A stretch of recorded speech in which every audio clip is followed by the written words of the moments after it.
ఇదే ప్రసన్నన్న నా పక్కన ఉన్నాడు. నెల్లూరులో జరిగిన ఈ 2 ఉదంతాలు చెప్తా. ఎంతగా దిగజారిపోయాడు చంద్రబాబు నాయుడు అని చెప్పడానికి 2 ఉదంతాలు స్పష్టంగా కనిపిస్తాయి. నా పక్కన ప్రసన్నన్న ఉన్నాడు. 6 సార్లు తాను ఎమ్మెల్యే. అలాంటి ప్రసన్నన్నను చంద్రబాబు నాయుడు గారు గతంలో ఎప్పుడు జరగల ఇలాంటి పరిస్థితులు. రాష్ట్రంలో ప్రత్యర్థులు ఎవరైనా కూడా ప్రెస్ స్టేట్మెంట్లు ఇచ్చుకుంటూ ఉంటారు.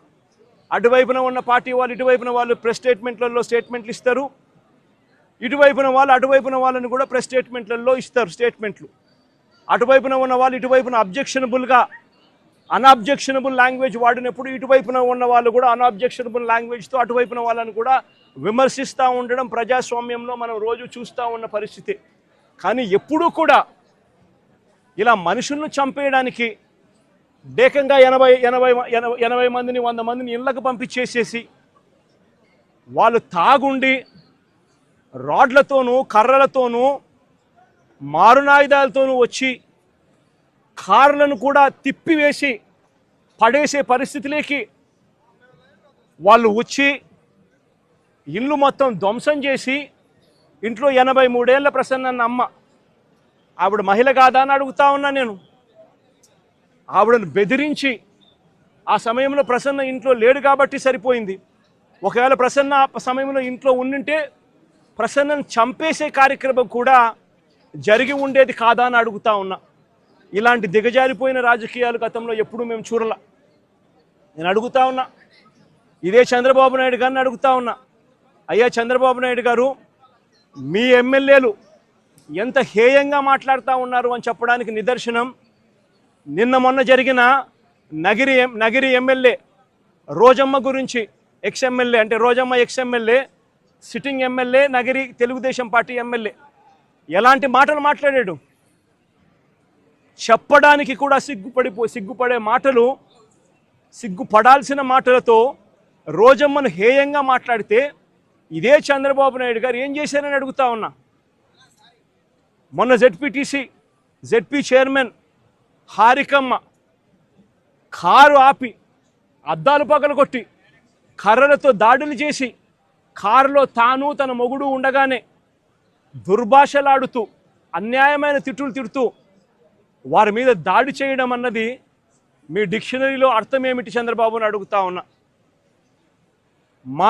మా మాజీ మంత్రి రజనమ్మ ఎంతటి దారుణమైన భాషతో మీ తెలుగుదేశం నాయకులు మాట్లాడారు అని అడుగుతా ఉన్నా. నేను అడుగుతా ఉన్నా, ఇవన్నీ జరుగుతూ ఉన్నప్పుడు మీ మంత్రులు మీ ఎమ్మెల్యేల ఇళ్లకు ఇదే మాదిరిగానే మా వాళ్ళను కూడా పంపించి హత్య చేయించే కార్యక్రమం మొదలెడితే రేపొద్దున రాజ్యాంగం అనేది బతుకుతుందా అని అడుగుతా ఉన్నా. రాష్ట్రంలో లా అండ్ ఆర్డర్ అనేది ఏమైనా ఉంటుందా అని అడుగుతా ఉన్నా. ఎలాంటి బీజం వేస్తూ ఉన్నారు చంద్రబాబు, సిగ్గుతో తలంచుకోవాలా నువ్వు చేస్తూ ఉన్న పనులకు అని చెప్పి చంద్రబాబు నాయుడిని గట్టిగా మందలిస్తూ ఉన్నా. ఏదైనా రాజ్యాంగంలో ఉన్నప్పుడు, కాన్స్టిట్యూషన్లో ఉన్నప్పుడు డెమోక్రసీకి వాల్యూ ఇవ్వాలి. ప్రజాస్వామ్యంలో ఇటువైపున స్టేట్మెంట్లు అటువైపున స్టేట్మెంట్లు ఇచ్చుకోవచ్చు, కానీ స్టేట్మెంట్లు నచ్చకపోతే మనుషులను చంపేసే కార్యక్రమం దాకా ఇళ్లకు మనుషులను పంపించి చంపేసే కార్యక్రమం చేయడం అన్నది అతి హేయమైన రాజకీయం అని చంద్రబాబు నాయుడు గారికి గట్టిగా నిలదీస్తూ చెప్తా ఉన్నా.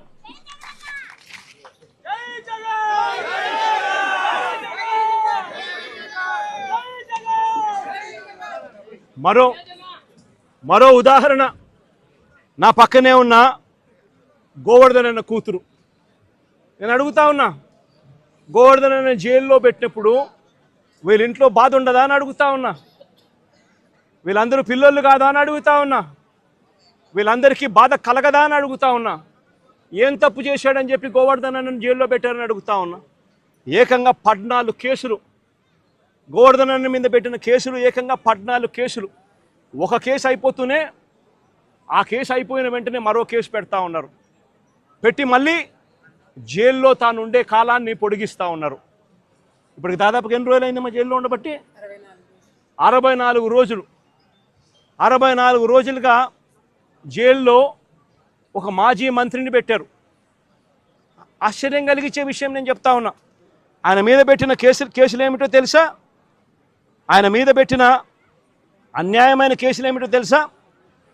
గోవర్ధన్ అన్న పార్టీ సెంట్రల్ ఆఫీస్లో ప్రెస్ మీట్ పెట్టి సాక్షిలో పబ్లిష్ అయిన తన ప్రెస్ మీట్ క్లిప్పింగ్ను వాట్సాప్ గ్రూపుల్లో ఫార్వర్డ్ చేశారంట.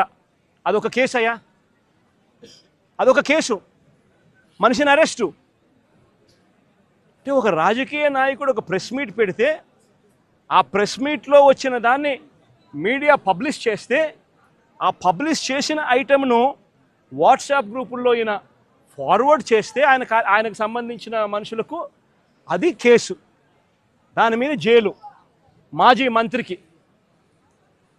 మరో కేసు, టీడీపీ నెల్లూరులో టీడీపీ ఎమ్మెల్యే సోమిరెడ్డికి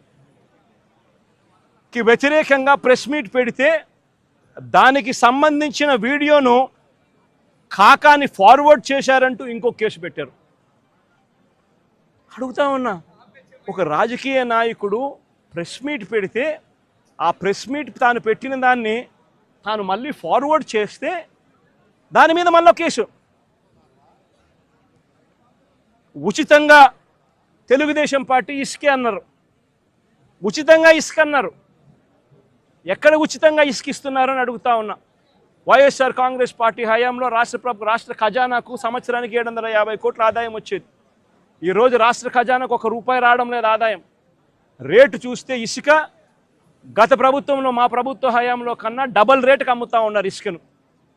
గుచ్చెలు విడిగా దోచేస్తూ ఉన్నారు రాష్ట్రాన్ని. అలాంటి సందర్భంలో ఇసుక ఉచితంగా దొరకడం లేదని, మీరు చెప్పింది ఇసుక ఉచితంగా ఇస్తామని చెప్పారు, ఆ ఇసుక ఉచితంగా దొరకడం లేదని భవన నిర్మాణ కార్మికులు నిరసన తెలిపితే ఆ గతంలో పోలిస్తే రేటు డబల్ అయ్యింది అని చెప్పి వాళ్ళంతా కూడా నిరసన తెలుపుతూ ఉంటే దానికి గోవర్ధన్ అన్న సంఘీభావం తెలిపాడు అని చెప్పి ఆ తెలిపిన దానికి మరో కేసు. ప్రజాస్వామ్యం ఎలా ఉందో చూడమని చెప్పి నేను అడుగుతా ఉన్నా. మీ ద్వారా రాష్ట్ర ప్రజలందరికీ కూడా విజ్ఞప్తి చేస్తూ ఉన్నా. ప్రజాస్వామ్యం ఎంత దారుణంగా ఉంది అని చెప్పడానికి జరుగుతూ ఉన్న ఈ ఘటనలు ఎలా అద్దం పడతా ఉన్నాయో గమనించమని అడుగుతా ఉన్నా.